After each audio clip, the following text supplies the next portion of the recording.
सन और सदगुरु। तकरीबन 115 साल पुरानी यह बात है।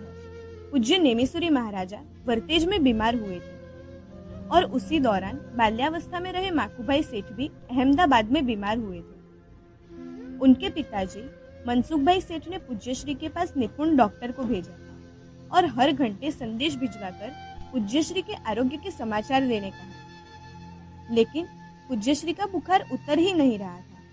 ऐसे में डॉक्टर क्या संदेश भेजते?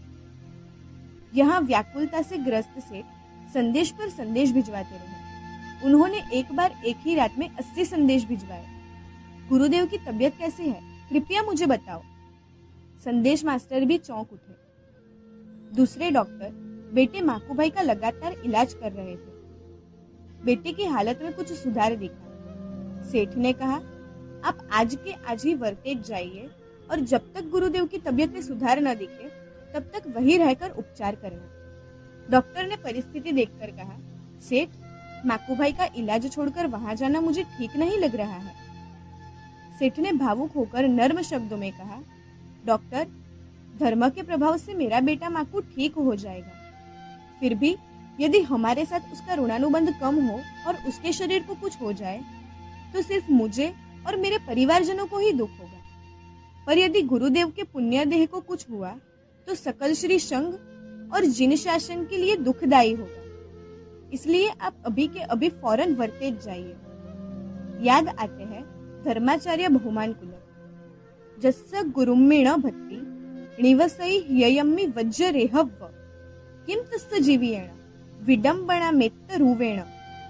जिसके हृदय में वज्र रेखा जैसी दृढ़ गुरु भक्ति नहीं है उसका जीवन व्यर्थ है।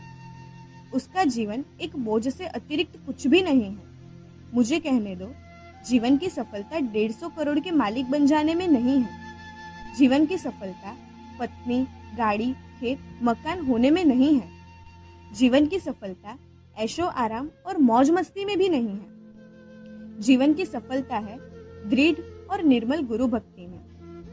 आज जिन शासन में लाखों के खर्चों से किए जाने वाले सामय्य दिख रहे हैं, चांदी और सोने की गिन्नी से होते गुरु पूजन दिखाई देते हैं। गुरुदेव पर सच्ची मोतियों से हो रहे वधामणे भी दिखाई दे रहे हैं। केवल मनसुखभाई कहीं पर भी दिखाई नहीं दे रहे। बेटे के खातिर संपत्ति व स्वमान को न्यौछावर कर देने वाले हम गुरु तत्व के खातिर थोड़ा सा भी जाने नहीं देते हैं। तो व्यवहारिक दृष्टि से भले ही गुरु के सामय्य चल रहे हो, लेकिन निश्चय दृष्टि से तो गुरु की हकाल पट्टी ही चल रही है। ऐसा नहीं कह सकते? क्या लगता है आपको?